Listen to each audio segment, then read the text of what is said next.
Ito guys, yung mga favorite nyo, free-to-play mobile game, play-to-earn NFT games. Let's check out Universe Island. Hi guys, I'm John aka Soral. Welcome to your YouTube channel for your NFT play-to-earn reviews. Don't forget to like, share, subscribe, and hit that notification bell. Kaya, let's go! Ito guys, so Universe Island naman. Pwede yung makita ka lang website universeisland.games at ito po ay free to play sa inyong mga mobile devices. So mostly yun ang mga hinahanap nyo, di ba? Free to play mobile NFT game. At wala pa po no na nabibili silang tokens. So beware of the scammers. So kaya tambay tayo dito sa website nila, sa Twitter at Telegram nila, where they will announce kung kailan marirelease yung kanilang token. So yung beta release nila is Q1 2022 sa Android and iOS. Yung publisher nito is Universe Island LLC. May kita dito sa gilid, may mga trailers sila. Okay, yan.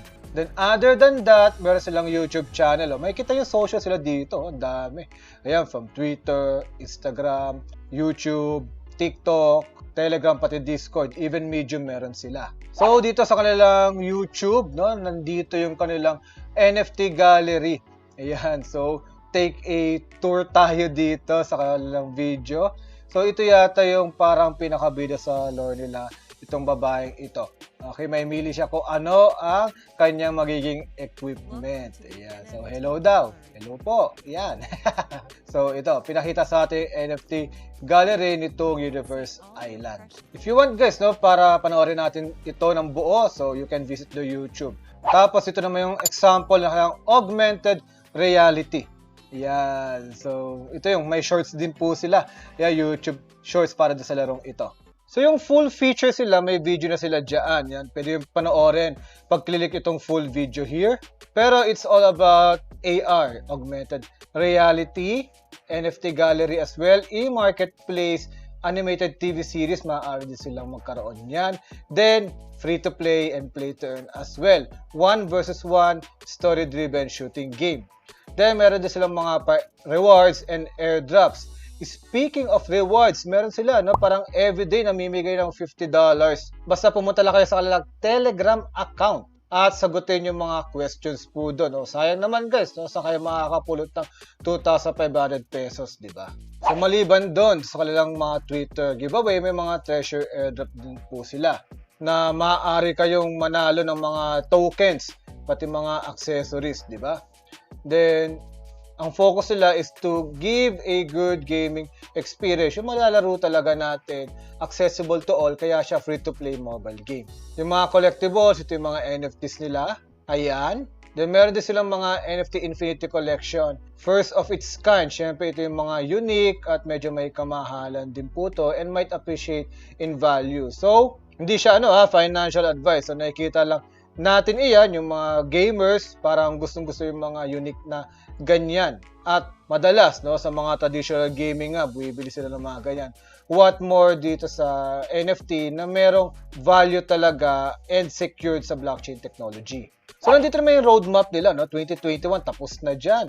Q1 pa lang, nandyan na po sila. So, ngayon, 2022, so, itong Q1 is the launching of the NFT Marketplace version 2. Paglilis ng kanilang token, paggawa ng mga animated mini-series, pati yung kanilang beta 3D play-to-earn mobile game, we can expect this Q1. And on Q2, itong full launch ng kanilang mobile game, then the NFT Special Items Edition release. On Q3, continuous development lang daw, involving that Infinity token, then pagkakaroon ng mga new distinct partnership and updates. Tapos, fully docs naman po sila. You can check their LinkedIn, makikita nyo naman na they are on this project as well. Even the advices nandito rin po. At kung duda pa kayo, ito yung medyo tumatak sa akin, investing.com. So marami silang socials dito. Okay, kumbaga, tinalakay na yung project nila iba't ibang mga news like Yahoo News, investing.com. So nabanggit ko na nga, investing.com kasi as a stock trader, tinitingnan ko din po yan. So ang sinabi nila dito, tokenomics done right. Grabe, So, hindi basta-basta nagsasabi itong investing.com ng ganyan, At kung titignan nyo yung article, mukha naman, na ni-review naman nila itong NFT game na ito. So, we can continue reading daw on CoinCora. Siyempre, wag na natin patagalin. No? Yung kanilang white paper is 17 pages long. So, yung first at second page, no, the introduction and the table of contents. And dito sa third page, nandito na yung fully detailed na explanation about the gaming industry in general. So, sa fourth page, nandito yung all about Universe Island, no? Third-person mobile shooter game po siya with a NFT integration and an underlying story. So, story-driven to, tapos mananalo tayo ng cryptocurrency as a rewards and also NFT for the equipment progression. Then, metaverse din na maitatawag to kasi yung buong story nakahalo po doon. And pwede rin basahin yung lore nito. So, ito yung i-expect nating graphics. At yung Universe Island na metaverse nga to is i-expand pa po nila. Walang final number ng mga maps and islands, so medyo madami yata ang balak nila. Then, one-on-one nga po ito. Tapos, yung unang mamatay, matatalo syempre. Yung matitira, no, habang pinapatay yung mga AI-controlled enemies, ang mare-rewardan ng totoong rewards like UIM token na maaari nating i-swap, syempre, sa cryptocurrency going to fiat or money. Ang kailangan nyo lang syempre is BEP20 wallet like MetaMask. So, auto-match made po yung mga opponents dito based on the similar skill levels. So, meron din silang energy system. Each match will cost 1 energy to play. Kung gusto nyo i-turbo yung pagre-replenish ng mga energy, gagastos kayo ng UIM token. Tapos, minsan nga, magkakaroon ng mga treasure airdrop dito, mga random po yan. Pag nakuha nyo yan, maaari kayong manalo ng UIM token or mga equipment and NFTs dito sa larong ito. Pero, kailangan nyo manalo pag nakakuha nyo itong mga treasures na ito, okay? Kasi mawawala po sa inyo. Pero yung kalaban nyo, halos 25% lang po ng token ang makukuha nila pag hindi sila yung nakakuha nung treasure na yon, pero natalo nila yung kalaban nila. So, ito yung mga features sa kanilang Universe Island. No? Nakita nga natin yung Metaverse Gallery nila kanina. Naglalakad pa nga tayo. Then, open world. Maaari mag-practice ka po dito. Then, the community engagement. So, this is good na talagang dinadamay nila sa mga decision making yung mga community kasi tayo naglalaro eh. At as a player, maaari tayo mag-compete in the tournaments, tapos manalo ng mga rewards, no? Mga token. Then, may mga daily and weekly challenges as well. Tapos, sa mga loyal players, magkakaroon na ng special NFT. Then, may mga community events also. Tapos may mga rarities din yung mga NFTs dito like normal, uncommon, rare, unique, and legendary. So, syempre, mas rare, mas malakas yung bigay dun sa stats natin. Like for legendary, 15% increase daw siya. For normal, 3% lang po. So, may kita dito itong may number na to, that is the rarity. Ito yung asset name, number of copies kung ilan ang meron nito. Then, extra X percentage for the attributes, skill or asset explained. Then, kung anong type siya. Kung weapon ba siya, armor, boots, gloves, helmet, and skill. So, paano yung ma-obtain to? Via staking UIM token. Magkakaroon kayo ng probabilistic chance to win these NFTs. Or pwede yung bilhin ito sa marketplace. At syempre, mag-participate sa mga auction para sa mga freshly minted, scarce limited edition NFT cards na ito. Ito po ay directly na ililist ng Universe Island para mag-raise ng project development funds para gumanda pa lalo yung laro. So ito na yung UIM token nila. The economic driver daw ng kanilang ecosystem. So ang benefit ito is 0 extra fees on UIM NFT marketplace. Siyempre excluding yung network fees. Then special in-game recognition as token starter. In-game benefits as a token holder status for in-game purchases, etc. Then governance token din po ito na pwede kang mag-participate sa community voting. For staking, iba't iba syempre yung makukuha nyo dito. Depende kung gaano katagal nyo i-stake yung token nyo.